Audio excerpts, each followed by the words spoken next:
Hello there. Today I watched the new Nick Cage film, Sympathy for the Devil, and now I want to tell you about it. Sympathy for the Devil is a mystery thriller about a stranger taking a man hostage in his own car. The two of them go on a journey together, and as they talk, it becomes clear that nothing is as it seems. The film was written by Luke Paradise and directed by Yuval Adler. It stars Nicolas Cage as the psychotic stranger and Joel Kinnaman as the man he kidnaps. First thing you'll notice is that it's a low-budget film with a small cast. Most of the film takes place in a car, with the only other locations being empty streets at night, a parking garage, and a diner in the middle of nowhere. The film is entirely focused on the tension between the driver and the passenger, and everything in the film is working toward that end. The stranger is a visibly psychotic man that likes to play games. From the very first moment he appears, nothing makes sense. He starts the plot by randomly getting into the driver's car and demanding a ride. When the confused driver refuses, he pulls out a gun and asks again. The driver, a family man just trying to get to the birth of his child, ends up complying out of fear. During the ride, the stranger refuses to answer any of the driver's questions, and the two end up fighting in a battle of wills.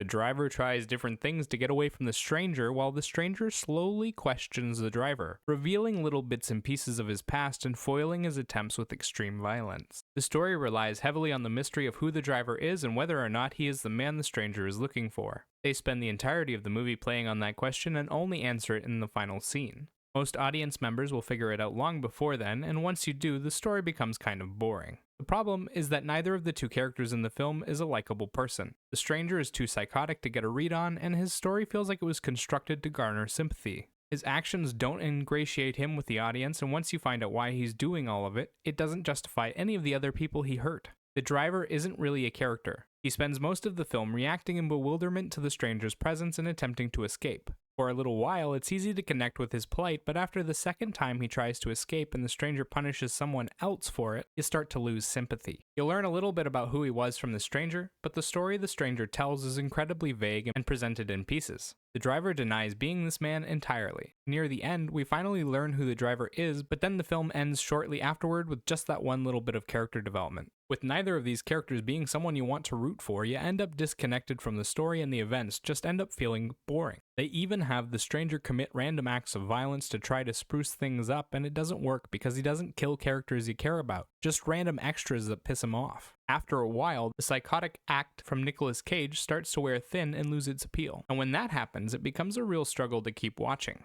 The story doesn't even make sense when you get to the end of it. The stranger knew the person he was after personally, as in, he met him. He should have either killed the driver right away, or played his game like he actually had some cards up his sleeve. As it is, the story doesn't really make sense, feels excruciatingly drawn out, and lacks excitement. The acting in the film is generally serviceable, while the majority of the screen time is spent with Nicolas Cage and Joel Kinnaman. Joel Kinnaman plays the scared driver. Most of his screen time is him shakily asking and answering questions for the stranger. He claims to be an innocent man just living his life and vehemently denies being the man he's looking for. Every once in a while, we can see the cogs turning on Kinnaman's face right before his character tries to pull off another escape attempt. With each attempt, we see a little bit more intelligence and will to survive, but that's the only personality we get from him. Kinnaman plays the fear well and doesn't betray any of the story before its due time. Nicolas Cage as the stranger is like watching his version of the Joker. He randomly changes up the way he talks constantly and can't seem to decide whether he's angry, having fun, or just plain losing it.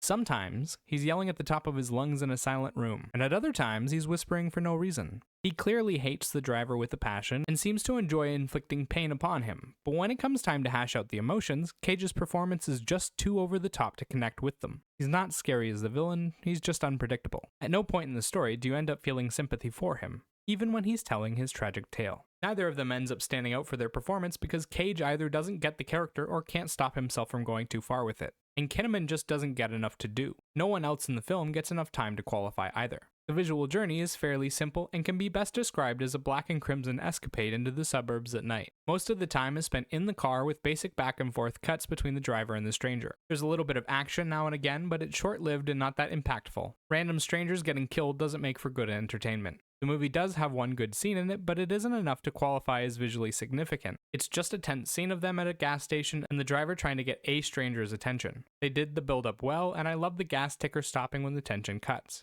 It was a nice little detail. Sound-wise, there isn't much to talk about. There is music every once in a while for flavor, but most of the film has no music and instead uses ambient noise behind the dialogue. It helps you focus better on what's being said, but they missed a lot of opportunities. The little bits of music they did have fit well with the scenery, but were mostly simple tension tracks. Little bits of metal drums or repetitive action music to get the blood pumping. It's usually quiet and doesn't conflict with the dialogue, but it also doesn't stand out. Overall, Sympathy for the Devil was a boring film that lacked decent characters, an interesting story, and anything that might make it stand out. Big moments feel meaningless, there's no flavor from the soundtrack, and Nick Cage quickly wears out his welcome as the stranger. This type of story has been done before and has been done much better. If you want to see this type of story played out on screen, go watch one of those films instead. As for a rating, I give this film a 2 out of 10. And remember, those are just my thoughts on the film. Let me know what you think in the comment section down below. Bye-bye!